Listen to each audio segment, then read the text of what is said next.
গঙ্গার দুই তীরে উত্তরে ত্রিবেণী থেকে দক্ষিণের ডায়মন্ড হারবারের নূরপুর পর্যন্ত বিভিন্ন ঘাটের জেটি উন্নয়নের কাজে হাত দিয়েছে পরিবহন দফতর। বিশ্ব ব্যাংকের আর্থিক সহায়তার ওই কাজ হচ্ছে।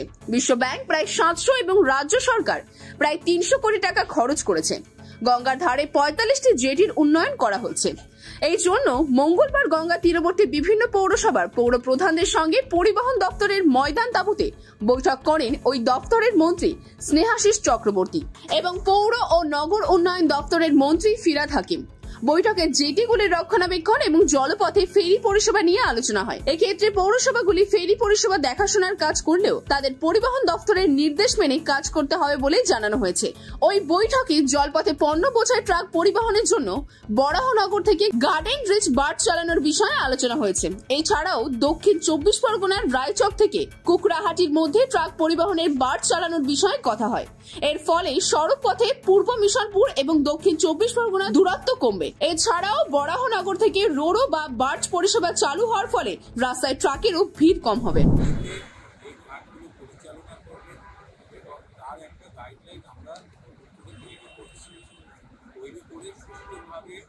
জলপথে মানুষের নদী পারাপার হওয়া, গঙ্গা পারাপার হওয়ার একটা সুষ্ঠু পরিষেবা গড়ে তোলা এবং সেই সুষ্ঠুতা আনার জন্য মিউনিসিপ্যালিটির প্রতি আমরা বসেছিলাম। বসে আগামী দিনে ওয়ার্ল্ড ব্যাংক থেকে কত টাকা আপনারা লোন নিচ্ছেন?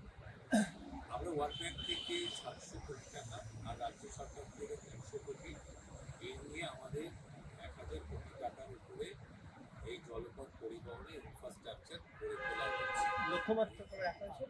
লক্ষ্যমাত্রা 26-এর মধ্যে আমাদের কাজটা কমপ্লিট হবে এবং ইতিমধ্যে আমরা 29টা জেটি কমপ্লিট করে ফেলেছি এবং সেগুলো নতুন নতুন ভেসেল দেওয়া হয়েছে।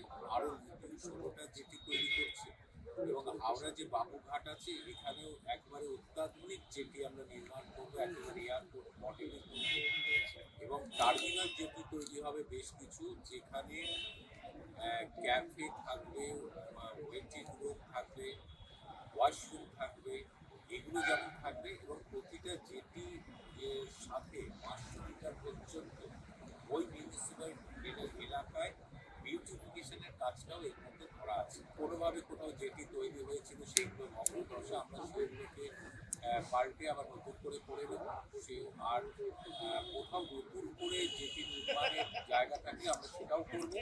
এর সাথে সাথে রোডও সার্ভিস আমরা চালু করেছি। আমরা বরানগরে একটা জায়গা পেয়েছি যেখানে নদীতে ভেসেলের মাধ্যমে বড় বড় গাড়ি পার হয়ে যায়, কারণ দ্বিতীয় হুগলি সেতুর উপরে নিবেদিতা সেতুর উপরে অনেক চাপ আছে, সেই চাপটা অনেকটাই হালকা হবে যদি আমরা কিছু গাড়িকে ভেসেলের মাধ্যমে গঙ্গা পারাপার করে দিতে পারি।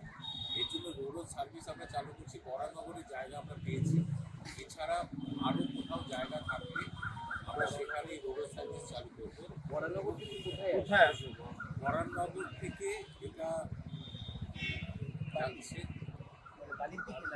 যাচ্ছে হাওড়ার দিকে, যেটা উল্টো দিকে পারাপার করার জায়গা আছে। আমরা সেই অনুযায়ী আর দুটো দেওয়া যাবে, দূরপাল্লার ভেসেল দেওয়া হচ্ছে, যেগুলো দক্ষিণেশ্বর থেকে আমরা এখনো ঘাটগুলো চিহ্নিত হয়, যেগুলো দূরপাল্লায় দাঁড় করবে। আমরা যেটা হয়তো বেলুড় থেকে কলকাতায় পৌঁছে দেওয়া বা এই ধরনের দূরপাল্লায় দুটো ভেসেলকে রাখা হচ্ছে। তার গতিবেগও বেশি থাকবে, তার লোডিং ক্যাপাসিটিটাও বেশি থাকবে। কলকাতা আমরা পৌঁছে তাড়াতাড়ি 8 ঘন্টা 1 ঘন্টার মধ্যে পৌঁছে যেতে পারি।